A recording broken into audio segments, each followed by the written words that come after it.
Panorama group, जो सोचता है वो करता है।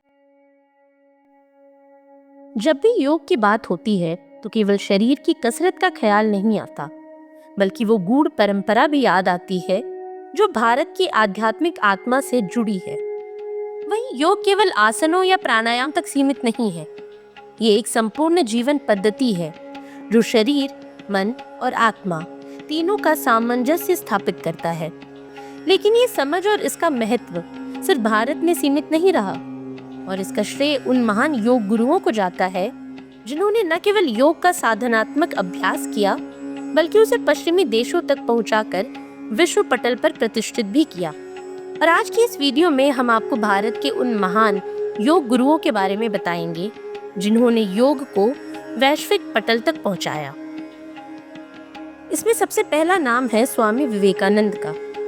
स्वामी विवेकानंद न केवल आध्यात्मिक चेतना के अग्रदूत थे, बल्कि भारतीय योग दर्शन के वे पहले वैश्विक ब्रांड एम्बेसडर भी कहे जा सकते हैं। स्वामी रामकृष्ण परमहंस के इस तेजस्वी शिष्य ने राजयोग को एक आधुनिक दृष्टिकोण के साथ विश्व मंच पर प्रस्तुत किया। उन्होंने अमेरिका के शिकागो में 1893 में हुए विश्व धर्म सम्मेलन में न केवल भारत का परिचय दिया, बल्कि भारतीय योग परंपरा की गहराई और वैज्ञानिकता को भी पश्चिमी मन को समझाने की कोशिश की। उनकी पुस्तक राजयोग आज भी दुनिया भर के योग साधकों के लिए प्रेरणा स्रोत है। उन्होंने पतंजलि योग सूत्र का व्याख्यान कर राजयोग को तर्क, विवेक और अनुभव के आधार पर नए संदर्भों में परिभाषित किया। इसके बाद आते हैं तिरुमलाई कृष्णमाचार्य। यदि आधुनिक योग के जन्मदाता की बात हो तो तिरुमलाई कृष्णमाचार्य का नाम स्वर्ण अक्षरों में लिखा जाएगा।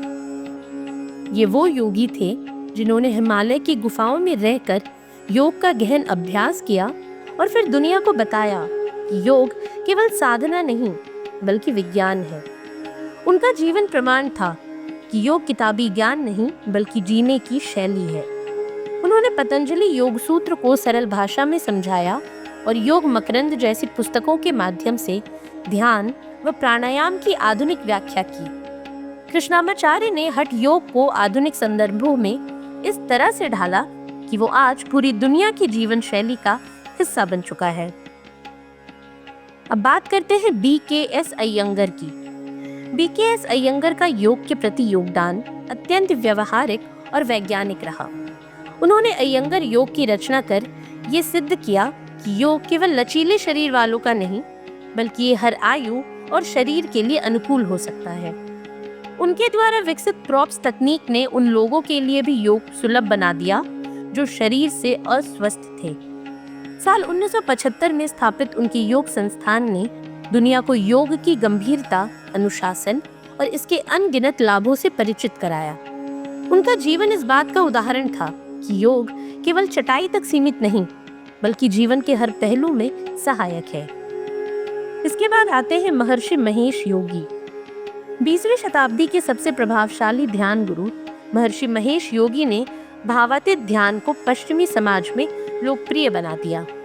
उन्होंने ये सिद्ध किया कि ध्यान केवल धार्मिक अभ्यास नहीं, बल्कि मानसिक शांति, तनाव मुक्ति और आत्मिक उन्नति का वैज्ञानिक तरीका है। अमेरिका से लेकर यूरोप तक उन्होंने हजारों अनुयायियों को ध्यान की सरल विधि सिखाई, जिनमें मशहूर संगीत समूह बीटल्स के सदस्य भी शामिल थे। उनका उद्देश्य था कि ध्यान को जन जन तक पहुंचाया जाए, ताकि हर व्यक्ति अपने भीतर की ऊर्जा को पहचान सके। वहीं भारत के योग के पुनरुत्थान में आचार्य रजनीश, स्वामी राम, पट्टाभी जोइस और स्वामी सत्येंद्र सरस्वती जैसे नामों को भी भुलाया नहीं जा सकता। इन्होंने भिन्न भिन्न पद्धतियों और विचारधाराओं के माध्यम से योग को वैश्विक रूप दिया।